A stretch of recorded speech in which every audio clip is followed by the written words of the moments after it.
Hi, I'm Margaret, and welcome to Garden School.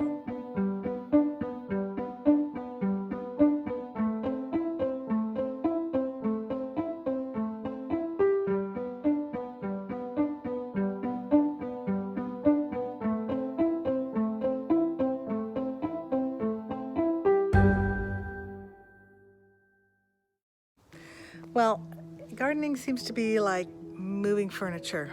Once you move one piece, you realize there's another piece that needs to be moved, and then some other pieces need to be moved, and maybe there's a gap now where something needs to be replaced, or maybe a wall needs to be painted.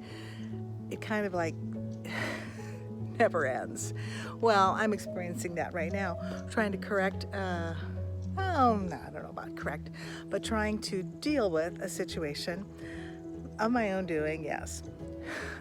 I realized that I needed to remove a hops plant. And this hops plant has gone out of control, and I am meeting the roots of the hops plant. It is crazy, super duper fibrous. Well, in removing that, I discovered that my bearded iris, which were near them, have gotten entangled with some of the hops roots. So I thought, well, I'll just lift up the iris. You know what? Let's divide them too. So what we're going to do today is talk a little bit about dividing bearded iris. It is mid-October, and I've cut down the greens from these bearded iris that bloomed pretty nicely, but you can see that they're getting crowded. They're very tight together. They're starting to get covered up by the creeping thyme. The hops have infiltrated here, and if I'm going to remove that hops plant and the roots, I'm going to have to remove these bearded iris. So I figured, let's lift them up and see what we can do about dividing them. So I'm using a spading fork here so I can just kind of scoot underneath the clump of iris and lift it up a little bit. And you can see this up here is the rhizome, which is a modified stem, I think. And then the roots, actually, right here, that's a root. And here's a root. But this is not the root. This is the rhizome. We call them tubers sometimes, but it's really a rhizome. So I'm gonna work on lifting these things up, trying not to break them, and we'll see where we go. I've got some work to do.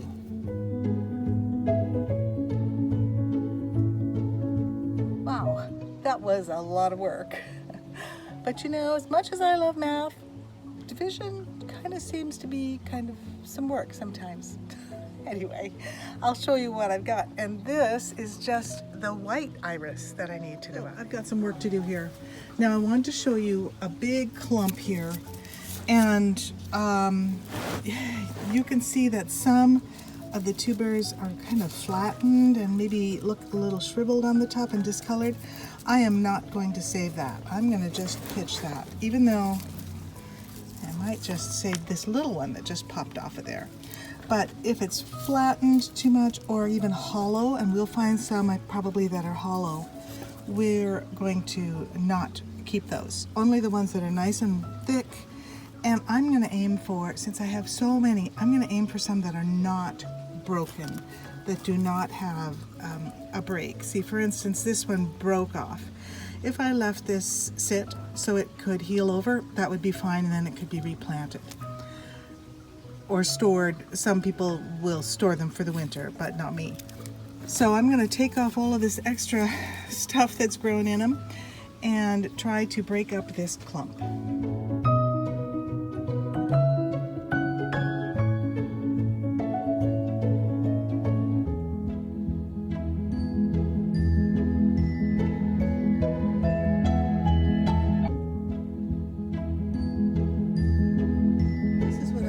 When I divided up that one clump, took out all the creeping thyme that was infiltrating its way, and I pulled out those wiry roots. And then let's take a look at what we've got here.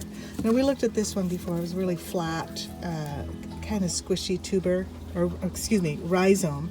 We're not going to use that. That's going away. This one also, a big break on it, broken over there. It's a little squishy too, so that's going to go away. Now, here's a teeny tiny one. I don't need to fuss with that. Another one that's got some flat part, and it is a little bit squishy, so I'm not going to mess with that one. Might have some disease in it. We're just going to get rid of that. But here's one, really nice, plump, a rhizome. It's got nice long roots coming from the rhizome. That one's got a little tiny break there, but I will let this harden off and harden over and form a little scab there so that disease won't get in before I plant this. And what you can do is you can also use a bleach solution if you want to, if you have a disease-prone area. I'm not going to do that. I'm just going to let that wait for a couple days. Now here's a really nice one, okay? And I'm going to, that's really good. Tiny bit of a break there, but it feels nice and hardy there. Now you see these little sections here? You could divide there, but I don't think I need to. I think I'm just going to let that be. I have got lots to deal with here. Here's another one that's pretty good. And nice roots on that. And so that'll be good. Here's one. It's really nice and firm there. It does have a little break there, so I'd want to make sure that I clean that off and let it harden over and scab over. Nice roots on that clump. And then here's another kind of wonky one. It does have a big break there, but I think if I am in there, if I let that just sit out in the air, maybe I'll keep that in the shed or in the garage for a day, then I could plant that into my area that's now cleared out. Now this one, let's take a look. It's got a little flattened area here. I suppose I could take that part off and then disinfect it, but I don't need to. So that's going in the goodbye pile. Another one, pretty nice here. Oh, it's got some creeping thyme still in it. Well, I'll take that out before it goes in the ground. And then some tiny ones. I'm not even going to mess with those because they're just so tiny. So we actually have quite a few viable iris clusters or clumps that I could replant. That is going to be really good. I find some interesting shells. So all of the interior tissue is gone, and it's just the harder husk, I guess you would say, the skin on the rhizome that's remaining. A couple of them like that. This one's just empty. This one happens to be wet and squishy. I'm getting rid of that one right away. One thing that you do want to remember is when you do plant, the rhizomes want to be visible on the top of the soil. So you don't want to bury that whole thing. You want to just see that top part of the rhizome, which is the way they would grow best. So if they get covered with a lot of leaves dropping and things like that, you'll want to clean that off in the fall so that they can do better. Now, one recommendation for planting is to plant in like threes and plant about 1 foot to 18 inches apart, and then plant so that the fan is facing away. And this right here is the fan, the leaf fan. And as we could see on some of those other rhizomes, they grow out this direction and the new growth comes this way, so that they're going to expand outward. So what you would want to do is face this fan out. There's another fan out, another fan out.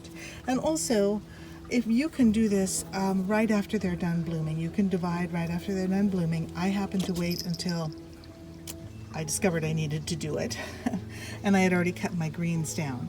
But when you are dividing, you can cut them back to 4 to 6 inches. You can see then the fan where the fan is, and then also it can help the rhizome store some nutrients for the upcoming winter.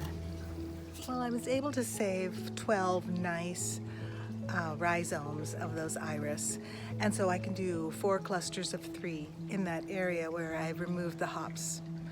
At least I hope I've removed the hops. We'll find out in the spring.